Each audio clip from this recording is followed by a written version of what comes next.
Really? 1,000%, because for like a hot minute, she put up Instagram stories about me, and like then she took them down. But of course, I screenshotted them. My favorite one was she like 30 minutes before I got the cease and desist, she put up an Instagram story that was just like a black and white photo of Madeline Albright. And it said, "There's a special place in hell for women who don't support other women."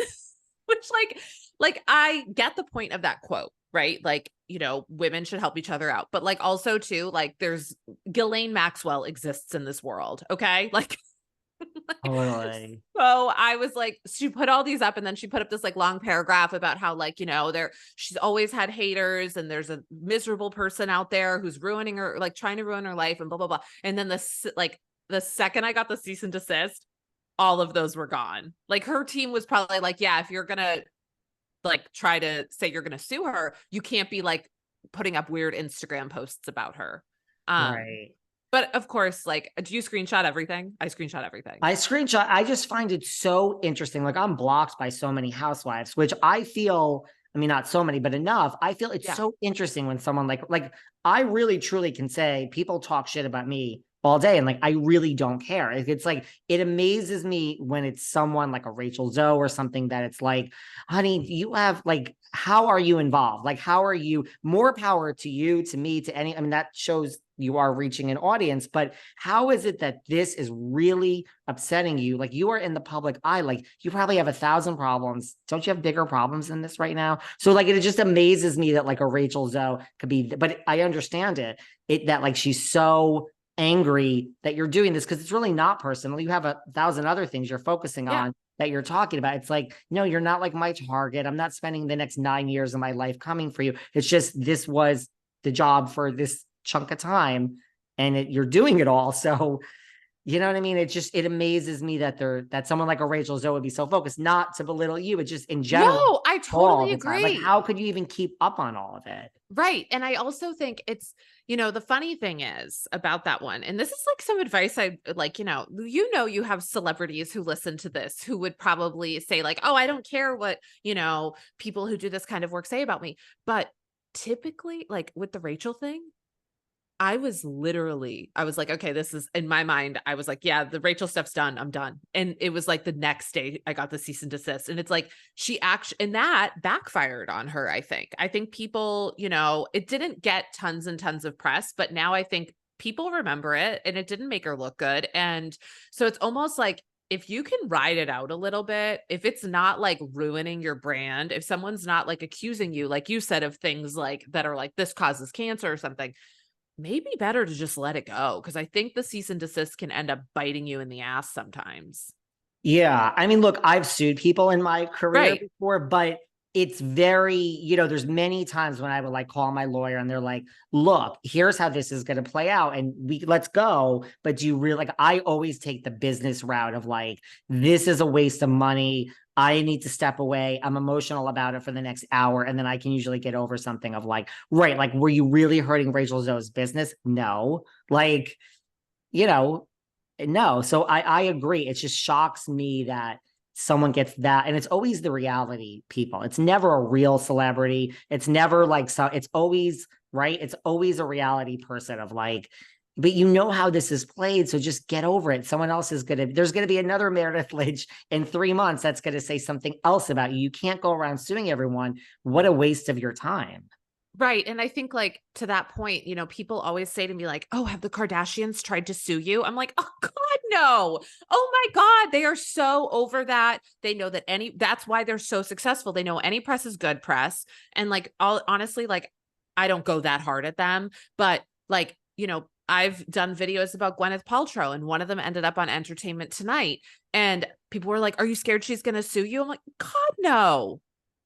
And how do you feel about that? Like those big A-listers?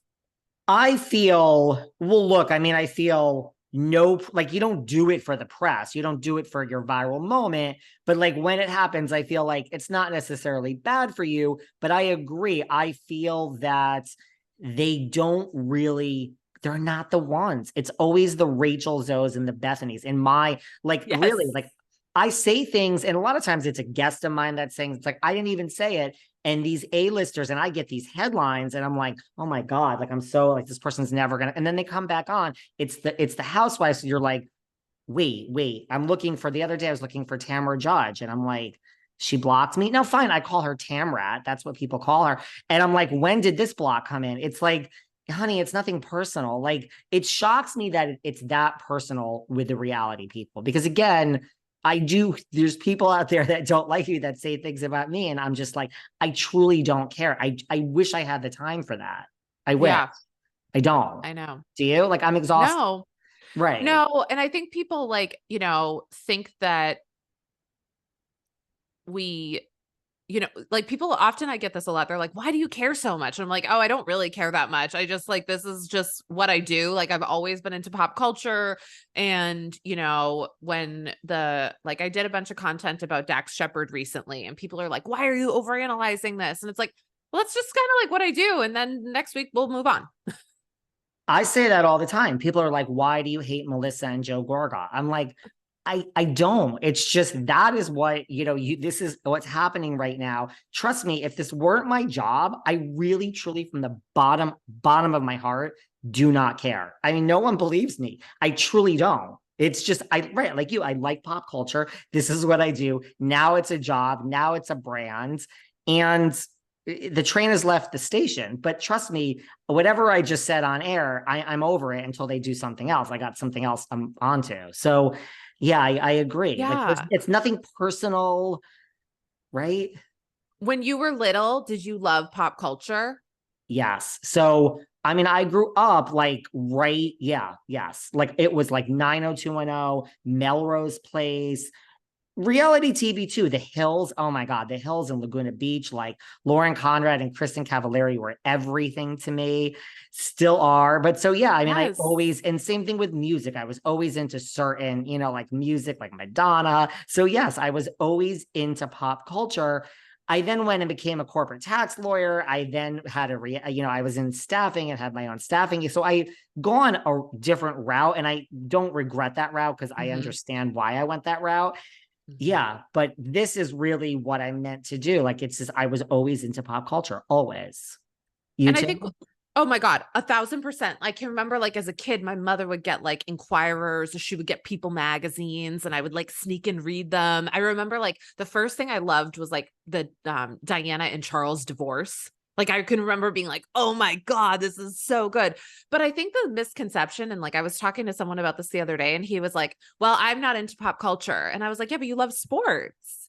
And he was like, so I'm like, that's pop culture. And he was like, well, yeah, like if Taylor Swift is involved. And I'm like, no. Like that's pop culture. Like, Yeah. like I think people forget that, and it sounds so silly, but people forget like pop culture means popular culture, not pop music. It means like trending news stories and how they're influenced. And I think that sometimes it's underestimated the effect that it has. Yeah, no. So I mean, I agree. So this has always been, but people do think, so I'm sure you get it too, that where they think I really care. And look, there are like web pages and Instagram accounts, and there are people, and I'm not taking their bad